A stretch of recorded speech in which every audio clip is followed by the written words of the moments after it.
Bonsoir, bonsoir, bonjour, c'est Congo News 24.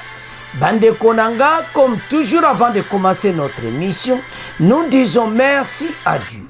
Nous disons merci à nos chers abonnés et téléspectateurs qui nous suivent partout dans le monde et en RDC.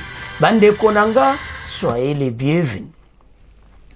À la une, chers téléspectateurs, opposition divisée, failli lui écarter Bandeko Mozito réjouir Katumbi et Matata sur position dans l'Assemblée nationale. Balibazana représentant l'opposition, alors Katumbi Yemoko président et opposition, et puis Mozito a rejoint des banques, failli a écarté. Alors, tous à la connecter, Tokoyoka, rapport, on a pu Tokoyoka confirmation, l'émission. Deuxième point, chers téléspectateurs, ministre belge Fachi Bandeko a même message à l'Union européenne et pas Fachi. Et puis Tokoyoka, VPM, il y a défense sur le Canada Est. Et puis on va parler, il y a position, il y a Tongo, au Boyoka qui est une émission à lobby, Boyoka, confirmation, Ndengenini, position, il y a armée rwandaise. Ougandaise, IPDF, et Zaki incendie. Alors, tous à la connecter, peut-être développer une émission là-bas.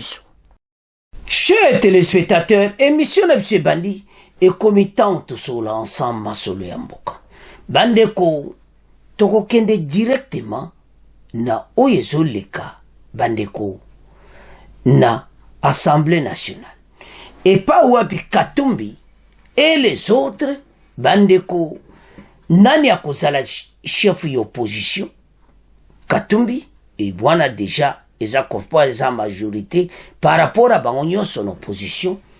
Alors basenga ki Fayulu a rejoindre mais Fayulu a boui et comme décision alors Fayulu a pespe ba conditionner ba écarté. Alors Mozito a rejoindre ban soko tali bien. Pourquoi y a écarté? Donc, ce qu'on a clairement été, Fayulu Azali Susuna, Azaba député de toute façon. Dans l'Assemblée nationale au San. On va contacter en tant qu'opposition, solo là, mais il y a Moni, ce n'est pas la peine. Il n'a personne là-bas. Mozito a sur place, il y a Martin Fayulu, alors, avancer pour le moment. Alors, l'opposition, l'opposition, moko, vraiment, contre Onyo Sofatia Kosala, dans l'Assemblée nationale. C'est comme ça que l'opposition est tamboula. Alors, Bakoluka porte-parole, la bango Oyakoloba, mais, Katumbi yem tasa président do ba député parmi ba député ba guluka mais bango moko pe fo bazala koloba pena na Assemblée nationale ndene bazo se poser na makambo oyo ya Fachi union sacrée na makambo na bazo bimisa bango ba telemeleya. Mais ce qui est vrai c'est que opposition na biso ils ont un problème. Je ne sais pas si bazo e ba rôle na bango baza bato kutu peuple a otia mutema na bango soki likamu gouvernement zo sala peuple azo sepea na ngoti ba okende wapi et pas opposition. Mais opposition ngo ezaka donc y a ba colère ka contre bango na bango. Opposition ngo bazotala ba loi te. Opposition ngo za be individu baza koswana ete ye Fachi azaboye oya azaboye. Mais on ne parle pas des dossiers des Congolais. Au moins le problème bazanango. Tellement que ba rankine leki a trop, des problèmes à trop, on les va toucher ba poa ba Congolais ba distraire na gouvernement te. Alors, Matata bandi déjà. Matata le gouvernement oyo et c'est le côté. Oh, qu'on n'a pas le gouvernement oyo et on s'en a le côté. Ah, mais n'a évité. Et ça, malgré ça, boulot, il faut que boya oyo gouvernement va solo. Mais c'est la réalité des choses pays. Football le bapé o pe ba kwa ko sala pe o ezomona. Alors, soko tali mena ba réalisation o ba konzi ba ça pour le moment, gouvernement pele baza ko manifester volonté na bango. Ils ont bazo laksa pena que oui, baza na volonté amboka. Alors, maintenant tozela ndeni bato yo bakoya ko contredire o ezo salama pour le moment.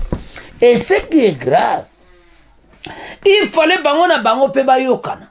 Bandeko ba congolais. Comment ndento kotonga mboka oyo? Kaka bango na opposition guerre ko saka na ngoti. Lemsubo lo bato guerre ba poste guerre mais eza nini? C'est une maladie. Biso na biso toyokana kapena bien ti. Tokotonga mboko yo comment? Ya auto féliciter mokonza mboka pour avoir réuni l'union sacrée. C'était une bonne idée parce que ce qui union sacrée zala qui tenait invité sur tosuka. Batu basangane quand même avec un but. Et puis bazo l'axapé. Mais ce qui se passe à l'opposition, wana tomi akotanga. Oh, opposition ya RDC. Opposition divisée, failli lui écarter, Muzito rejoint, Katumbi et Matata. Suivez. Au cours d'une interview, son secrétaire général Blanchard Mongomba estime qu'avec ces 3 élus, au niveau de l'Assemblée nationale et comme républicain, c'est tout à fait logique pour sa formation politique de prendre part à ces discussions aux côtés d'autres organisations politiques de l'opposition. Le nouvel élan étant parti de l'opposition avec 3 députés nationaux au niveau de l'Assemblée nationale ne pouvait qu'en tant que républicain se soumettre à la démarche légale prévue par la loi portant statut de l'opposition politique. Parce que statut opposition politique est ça. Donc bango il faut pas respecter yango. Bakoko boya yango te. Wana ekomini ni so bamba boyi. Parce que eza makambo bayo sala pour la population. Alors, cette loi que ce sont les députés nationaux et sénateurs de l'opposition qui s'organisent pour voter les porte-parole de l'opposition, mais pour voter ces porte-paroles, il faut élaborer un règlement intérieur. Et ce qu'on a commencé à faire avec ensemble et ces 23 députés. LGD avec un seul député a déclaré Blanchard Mongomba. Matata Mpoyo azaka député moko. Katumbi azana 23. Muzito azana 3 députés. Fayulu azana 0 député. Bon. Soko taliga nombre. Lubika, nzambe opposition yo. Bon. Bako bunda basana au règlement d'ordre intérieur. Essentiel bazana 4. Bazala mon nombre belete mais ceux qui bazo loba. Voilà bon koyokana. Ba congolais ba koyokaba. À la question de savoir si l'édition tous les règlements d'intérêt sont à quel niveau, il révèle que les discussions sont à l'étape d'amendement de quelques dispositions contenues dans l'avant-projet proposé par Ensemble pour la République de Moïse Katumbi. Ensemble étant le groupe le plus important par rapport à nous tous que nous sommes au niveau de l'Assemblée nationale, avait pris l'initiative de proposer un avant-projet. Et cet avant-projet a subi des amendements de la part du nouvel élan. On a apporté les amendements des observations et qui a mené à la réunion d'hier. Nous avons tenu une réunion avec eux, avec l'harmonisation de ces observations ou de ces amendements. À ce stade, nous sommes en train de finaliser de part et d'autre pour utiliser les termes identiques de manière à voter de manière au vote du porte-parole avant de saisir le bureau de l'Assemblée nationale pour faciliter la modération, indique Blanchard Mongomba. En croire sauf changement des dernières minutes, déjà la semaine prochaine, l'opposition va se doter de son règlement d'ordre intérieur. Au niveau interne, en termes de délai, je crois qu'il est la question de finaliser les dernières observations. Dès la semaine prochaine, le règlement sera prêt puisque nos amendements, il y a quelques-uns d'eux, 3 oppositions qui ont fait l'objet de débats ensemble et nouvel élan, mais c'est le plan de principe, on est d'accord. Alors, basolo limena, Muzito a même ba proposition nyonso, mais Katumbi a accepté, va avancer, va mener ba modification. Alors, Fayulu libanda. Ozomona, alors, Tolanda extrait oyo. Bon, autant avancer l'émission. La une de la presse, cette semaine à Kinshasa. Ouragan évoque la polémique au sein de l'opposition politique pour le poste de porte-parole. Ce tri-hebdomadaire parle de, je cite, schisme à l'opposition qui doit se choisir en principe son porte-parole d'ici le 12 juillet 2024, soit 30 jours après l'investiture du gouvernement. Seulement, constatent les confrères de ce journal, la question suscite surtout le rejet de l'ECD et de tous ses alliés. À l'opposé du radicalisme de la bande de Fayulu, on peut encore lire dans les colonnes du journal Ouragan les élus de la principale formation de l'opposition dirigée par Moïse Katumbi, Ensemble pour la République, seraient favorables à cette idée, quitte à mettre Tshisekedi devant ses responsabilités. Bandeko oyo kakasuka na polémique pour la porte-parole y a opposition à l'Assemblée nationale. Et bandaki nanu Katumbi et Fayulu, mais n'évitez pas de contacter avec Fayulu. Fayulu n'a pas de député. Bon, moussou si ba kenda na moko ba kita na bango ye. O ba kenda ki na marque ma ko va ba chômeur ki ba kita. Bon, moussou ba yokila ki ba comme ba chômeur. Azan député. Et maintenant, et bandaki na ye que Fayulu a boyi a le élection les gars yi bien té et za tina ya opposition té o. C'est parce que Tikali bandeko Fayulu regrette. A Tikala za tana député. Mawa. Alors, maintenant, Mozito a 3 députés, ma tata Mpoya a député Moko, et puis Katumbi a 23 députés. Donc, Yemutu, à cause de poste, il y a porte-parole, il y a opposition, na parlement. Alors, il faut pas ça le règlement d'ordre intérieur. Neto landiwana. Au moins, clairement été, bazaki na situation Moko, mawatru na kati opposition. Nana koza la porte-parole, nana koza la porte-parole. Ouais, yonga porte-parole ale, basali règlement d'ordre intérieur. Et maintenant, Mozito a rejoindre bango, et maintenant, totala, ndenge bako avance. Mais l'autre au senga bango, que cette opposition, basa la vraie opposition.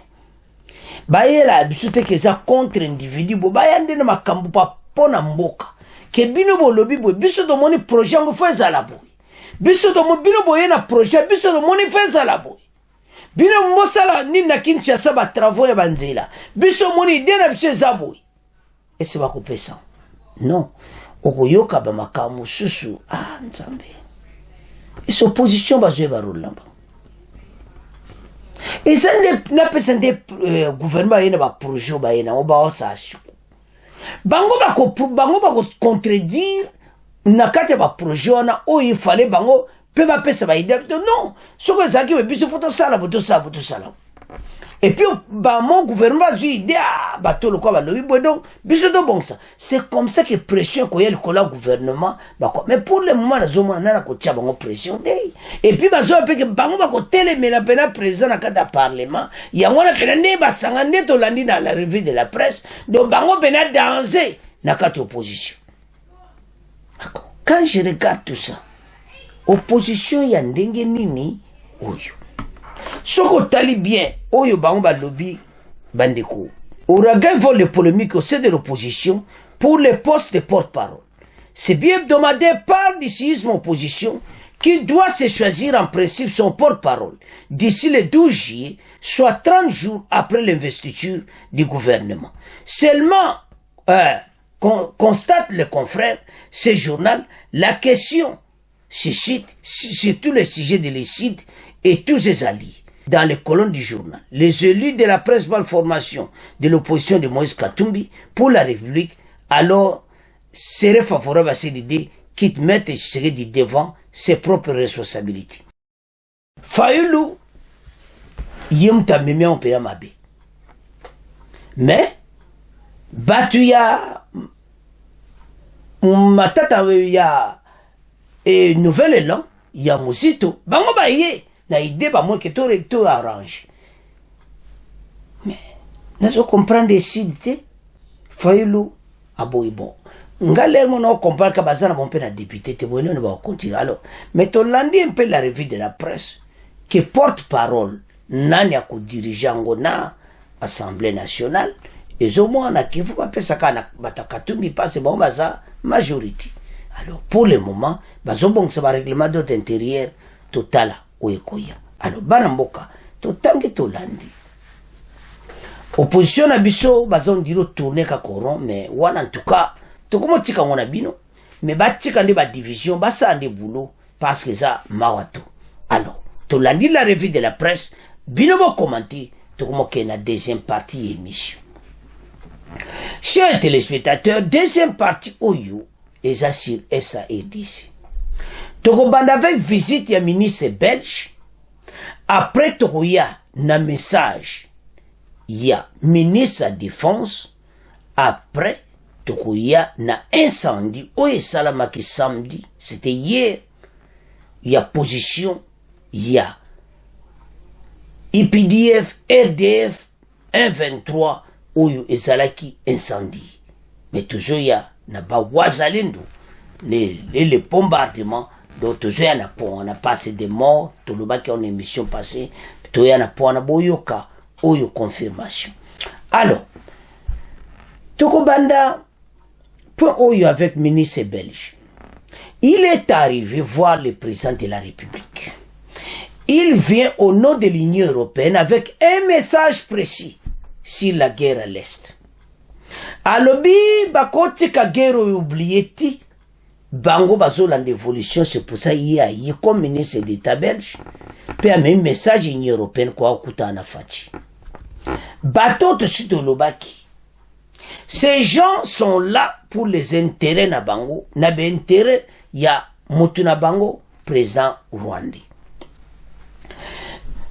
Alobio toloyé poto sola pe makambo entre la RDC la Belgique et tout ça boyoka message na yi ndenge apesi mais tant on a landi reportage à message na yi na bime ba belge oyo bande bo ezo sala na ibiti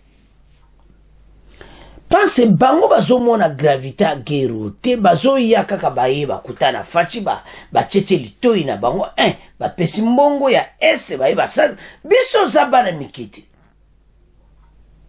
donc Union européenne obozo sala biso ça n'est pas bon.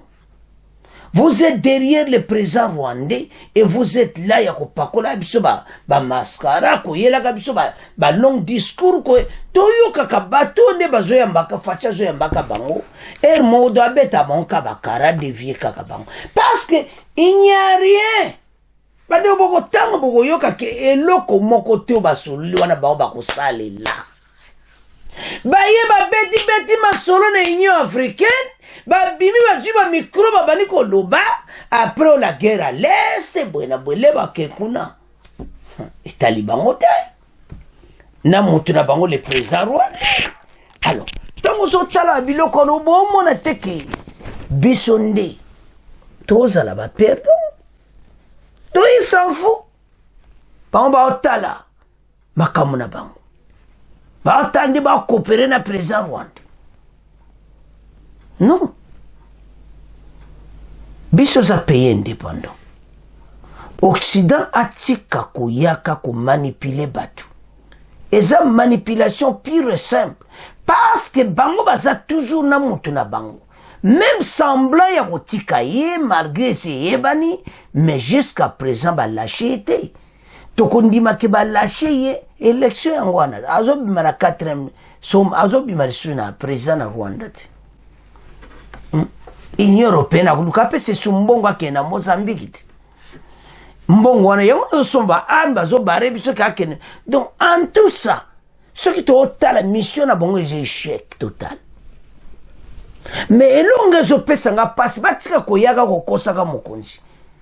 Mais présent yebinai que baye ba beti le solo présent que ba okosa na bango. Pour ba okene ba kosana bango le côté c'est pour ça qu'on dit qu'ils sont en train de mentir parce que asoli na fachi akozonga kuno porter de message de l'Union européenne qu'on n'a pas oublié la guerre à l'est. Ah Totanga Toyoka André Fleau ministre belge d'État.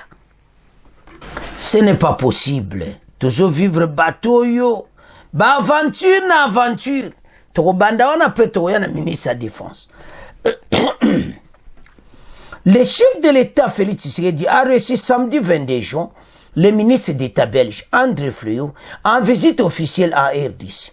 Les deux personnalités ont passé en revue plusieurs questions, notamment celles relatives à la coopération bilatérale entre les deux pays, l'agression de la RDC par le Rwanda et dans l'est du pays.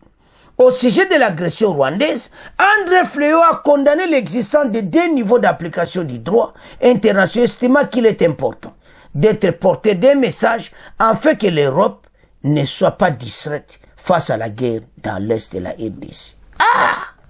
Il faut y avoir un message pour être Europe, base à la distraité dans ce qui se passe à l'est de la RDC. Mais il fait semblant d'être distrait. Ils savent ce qui se passe. Devant la presse, au sortir de son audience avec Félix Tshisekedi, le ministre belge a indiqué que l'objet de sa visite est de continuer à manifester le soutien de la Belgique à la RDC. Il a aussi insisté sur le fait que cette visite officielle rentre dans le cadre de la continuité des dossiers déjà entamés entre les deux pays. À ce moment où la RDC a un nouveau gouvernement qui a un programme chargé qui intègre toutes les priorités émises par le président de la République, notamment le désenclavement du pays, la sécurité, le numérique, l'économie.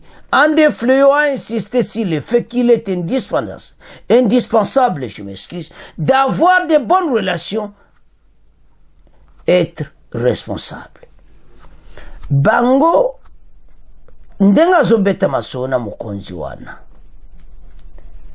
Est-ce qu'on peut lire leur cœur?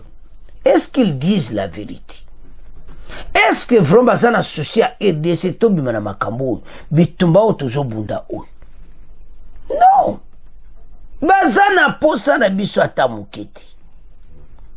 Donc pour na bango tout ce qui se passe ezalaka ka marque wana. Mais biso tozaka kotelema. Bazo mona comment ces deux pays, l'Ouganda et le Rwanda bazo menacer biso. Mais pour eux, baza ko tala kaka bo Ouganda, Rwanda baza ko attaquer biso. Bango bazo le so message, maquillage, oyo tuwana. Facha otala na, wana facha na sa motema lo bato yo bato ba mystique. Mawa ne boye ba ete. Plan na bino Occident eza déjoué.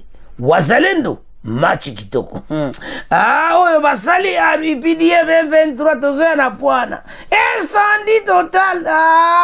Le waza. Mais tozoya na pwana. Alors, toyoka nanu masolo ondenge balobi pona André Fleurot. Toyoka message na ye nde basoli na fachi toyoka confirmation. Bon, to avance. Ailleurs, les questions de coopération bilatérale et la guerre dans l'Est de la RDC étaient au centre d'un tête-à-tête hier à Kinshasa entre le président Félix-Antoine Tshisekedi et le ministre d'État belge André Fleurot, information rapportée par la présidence de la RDC. Il s'agit d'une réunion amicale dans le but de continuer à manifester le soutien de la Belgique à la RDC. Il est indispensable d'avoir des bonnes relations entre les responsables et les personnes, a déclaré l'ancien président de la Chambre des représentants de la Belgique au sortir de l'audience lui accordé par le président Tshisekedi. Au sujet de l'agression de la RDC par le Rwanda, André Fleurot a condamné l'existence des deux niveaux d'application du droit international, estimant qu'il est important d'être porteur d'un message afin que l'Europe ne soit pas distraite face à la guerre dans l'Est de la RDC. André Fleurot, dans ses propos recueillis par Alain Rongmochinj.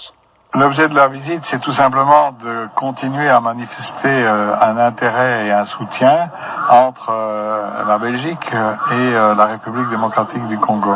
Donc on peut considérer ici qu'il s'agit d'une réunion qui est aussi amicale d'ailleurs, qui place cela sous le thème de la continuité des dossiers entamés à un moment où le Congo vient de se doter d'un nouveau gouvernement qui a un programme qui est effectivement chargé, qui va intégrer toutes les priorités émises par le président, que l'on parle notamment du désenclavement, du numérique, que l'on parle de toute une série de projets.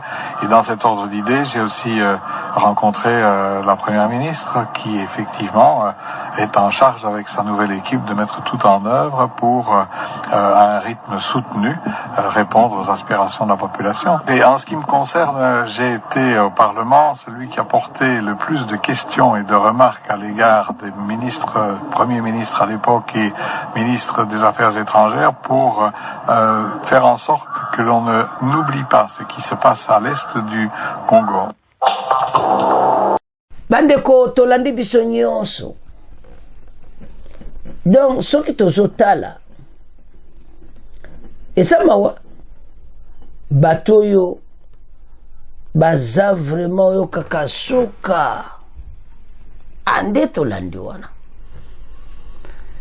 bango babo aza porter un message à l'Union européenne et puis babosani te ce qui se passe à l'est bayebi bani baza disrete baza à chaque fois et puis ils ont qu'ils ont oublié ça. Oui, son talaba Occident baza prema B parce qu'ils peuvent terminer cette guerre. Ils ont la parce que Rwanda a vivaka économie naïe sur contribution internationale au Occident pesakai. Donc alliance c'est atika. Ils n'ont pas de production penamakas.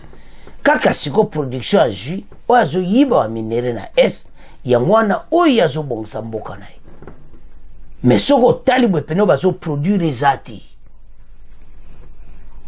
Mais besoin de batoza grand pays toza ba ressources tono toko bisa ba milliards de dollars l'année. Mais bangoti. Donc batou ko baba batou apesa ke mbongo bako pekise ki tika makambo guerre na SPC retirer batou na yo. Mais kaka na maloba kaka na baloba pisto to pako loba oh message de paix oh rencontre de oh projet de Nairobi oh accord à Luanda oh bazo tourner kako ronkabu donc rien et au salamou l'autre et les qui n'ont pas bisobe qui dit bah tout c'est comme marquant mais et c'est ça qui va continuer à comprendre ce qui va comprendre qui trop tard n'est l'élo mboki seke ande to féliciter les Wazalendo ce sont eux qui est à la base ya couper sa plan ya bateau nyonso tant que faire de ça c'est une position à bienté ya cessation ya cesser le feu parce qu'il y a vu des traites dans la kati oyo bazolinga faire de ça bundate asala ba cesser le feu bango bela baza ko appuyer yango tous ces traites bazali banda ba affaiblir l'armée de kola ba cesser le feu va permettre bateau bazo ba territoire rebelle mais toujours à la point. Alors le ministre belge d'État André Frio a lobby boy que bango Union européenne ba bosani guerre à l'est ti baza ko travailler sur yango et puis bazo souhaiter kaka toujours ndena suka ete ba eta oyo ba yokana ete pona bango ba monike masolo ka dialogue toujours ba yakana mais eloko ba yebete condition fati apesi etikali bongo même si Kagame il n'a pas bon na lobani hier alobo ya pesine condition ti ya premier ya yebi ba aventure baza kosala a une fois naza ko insister si condition mokonza mbokeza condition moko makasi parce que batwa ba soda wana nyonso bakite RDC wande tous autour de la table mais Fachi a pleinement raison quand on voit ce qui se passe des aventures et tout ça bon Fachi ndimaga bongo non batika la position wana alors ba Belge Occident mission na bino boya kanongo pa na biso tozo senga na bino botika biso nye parce que banda boloba bokwa kopesa sanction bono ni boya ka vana Union africaine wana ngana tunaka nde bazo yamba bango wana masolo vraiment na ba carnet na bona ba dossier oju pa avion bana Belgique wana ba dossier wana ezaka popo tia biso kaka do mas do masque biso kaka oh bateau yo nzambi mais biso toji position mususu toji destination mususu nous allons nous battre jusqu'à donner énergie pour récupérer territoire na biso ndete sibino to komana tongo allez incendie kuna nakati match za mubulu Alors tokomaki na dossier wana tokobanda nanu ya VPM. VPM a défense o apesaki vendredi de guerre à l'est comment armée azobunda na plusieurs fronts. Front ya Saki, front ya Vichumbi, front ya Rwindi, front ya Kabanyonga. Donc nous avons plusieurs fronts ya Nirangongo. Donc on est partout avec les Wazalendo, les hommes forts qui nous aident au bazako telema pona mboka, les waza bazo sala grand boulot. Alors, elonini et salami. C'est le ministre de la Défense à lui qui est vraiment bazo travailler ma casse plusieurs fronts. Totalement. Le VPM ministre de la Défense nationale et ancien combattant, Guy Kambombo Mwadiamvita, a informé le Conseil des ministres de la situation opérationnelle. Selon lui, la situation demeure globalement calme sur l'ensemble du pays, excepté dans les zones de la partie Est, dans sa note d'information présentée lors de la deuxième réunion du Conseil des ministres, tenue le vendredi 21 juin à la Cité de l'Union africaine. Il a révélé que les forces armées de la République démocratique du Congo font preuve de bravoure, de vigilance et de détermination pour rétablir la paix, la sécurité et restaurer l'autorité de l'État. Effectivement, c'est vrai. Armée n'a plusieurs fronts. Alors, dans le Nord, les opérations de contre-offensive et de défense du territoire national sont méritées par nos forces contre l'armée rwandaise et ses supplétifs terroristes du M23 dans les territoires de Massissi, Rutshuru et Nirangongo. Alors, vraiment, les FARDC font preuve de bravoure. Bandeko, Tomeka, ko développe après Toya, na incendie. Les FARDC au kaka font du bravoure à l'est de la RDC. Donc, baza penda ko bunda avec la joie, ne sengo. Baza ba telemi pona mboka. Et puis, tozo mona ba avancer ko saka na ngote. Niveau bango bazo me bitumba o tozo mona clairement ba kei. Ba ko zonga marche en arrière. Et loko ba congolais ba luka ki yango. Mais basala tout. Va gagner le village le plus tôt possible. Tout comme à 2025, bon, nous avons récupéré Mboka avant la fin de l'année.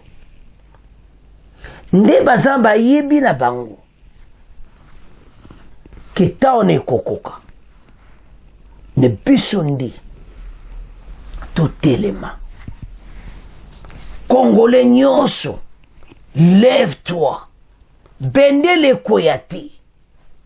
Soto telemi pona mboka bato tanto solo ba surtout peuple wazana Nord Kivu na Rutshuru o bazana Nirangongo na Masisi partout place boza botelema boloba maloba na bineza na bifi bo pesa rapport ya armée ndenga za ko avancer ndenga zo beta bango biloko moto ndenga zo nyika bango biloko ko sakana bandeko armée zo ke na vitesse ko sakana te entre temps bazo fungola porte na Wazalendo ali vanda wana Wazalendo avanda ba village ya Bwito tu wana ba pemina armée bidongo ka plein batinda ka renfort vanda wana to Bwito yoko Bwito lisusu bango ba yeba botolo to linga ngoti. Alors armée pena bazo sécuriser ba place au bazu batinda pena FARDC plutôt tia ba message et ba territoire nous soit mikolo parce qu'on a eu on a récupéré beaucoup de territoires bazala wana.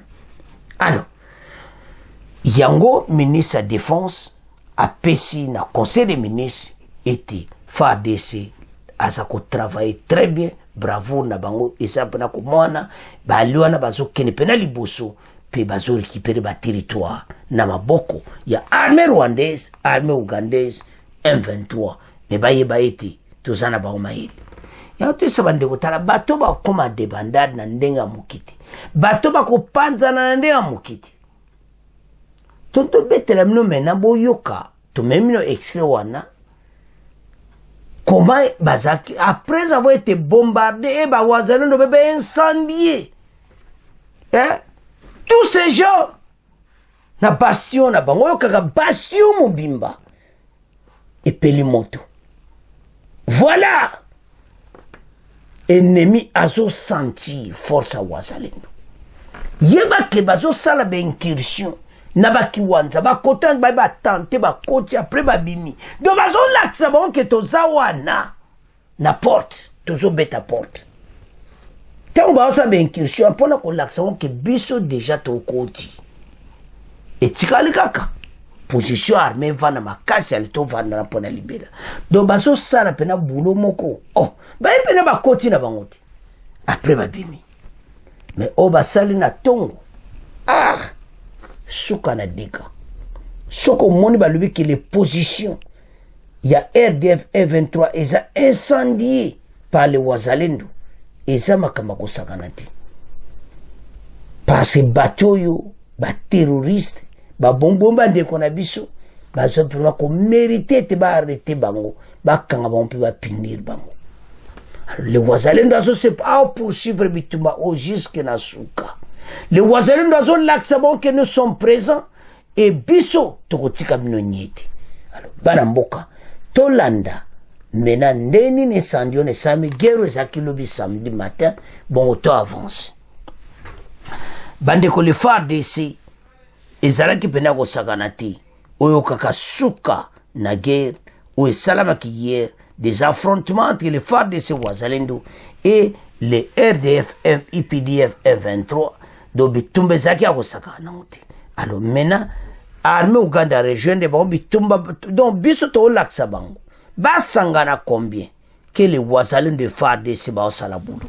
Voilà la bravoure de nos forces armées. Voilà comment ils ont bien travaillé. C'est pour cela que ba laksi bato biloko moto bombarder pe incendier nde bazana bazana position difficulté ba munitions biloko bele ba perdre. Alors sans plus tarder tolanda extrait oyo bongo to avance. On reste au Nord Kivu. Des accrochages sont signalés ce samedi sur 3 axes différents dans les territoires de Massissi et Rutshuru. C'était très tôt le matin. Ils opposaient donc les combattants Wazalendo aux rebelles du M23. Dans le Massissi, les Wazalendo auraient lancé des attaques contre les positions du M23 à Kisuma et à Kibabi d'une part, et d'autre part, une position des rebelles a été incendiée à Bishigiro, à quelques 3 km de Tongo Centre, dans les territoires de Rutshuru. À 3 km, il y a Tongo Centre. Bombardement donc incendie total. Tango incendie wane salami. To éviter combien au nombre bakufi kuna na kati. Bazali bayo kaka bastion. So ba mio bastion bazaki wana. Nde bayambaki yango na moto. Parce musupe ne pelisaka pe na moto. Ba bomba nde kweka. Ben incendie total. Les banani, les wasa. Les wazalendo, les jeunes qui sont très forts, ba laksi bango ke binawa ou eza territoire na binote. Yamba biloko moto, pe pakata bando fungo la porte, na moto nenge zo koya. Ba yamba ki yango alors, on sait pas sur combien de morts. Alors, bolandi tele bino confirmation était l'incendie pende salamaki. Nana sali yango les wazalendo. Ils ont incendié les positions de bazawana. C'est un problème sérieux. Il y a autre ba congolais que bisognon derrière notre armée, notre wazalendo, et cette guerre, tu ko gagner yango, peut te tika batuti. Chers téléspectateurs, soko moni bato yo, nde bazo sangana Ouganda na Rwanda, tala, bazo mona pena il y a une forteresse devant eux. Bazo mona ke pena armée na bsikoli. Bazo mona que la présence à wazalendo des autres déjouer ba plan na bango. Ezo bem sa ba kop nyonso bazaki nango. Alo mayele silibango. Occident kanga basak na ona batu na yo potika otindela biso mindela bazo ya na ngolo ba vérité zate tant que boko ko bengu tatano ko pese punition te potika biso tranquille poso ko kaete boko kaete. Alors ce qui se passe dans notre pays et ce sont les Congolais nyonso azali informé à comprendre que notre armée est comme makasa ko saganati toujours benga na munguna place à Batami peut toujours ko quartier loin parce que masolango et bandi.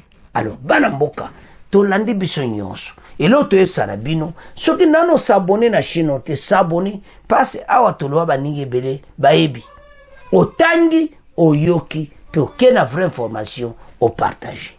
Alors banamboka c'est à ce point de comment clôturer mission na biso bon continuer ko s'abonner massivement. Au revoir, à la prochaine.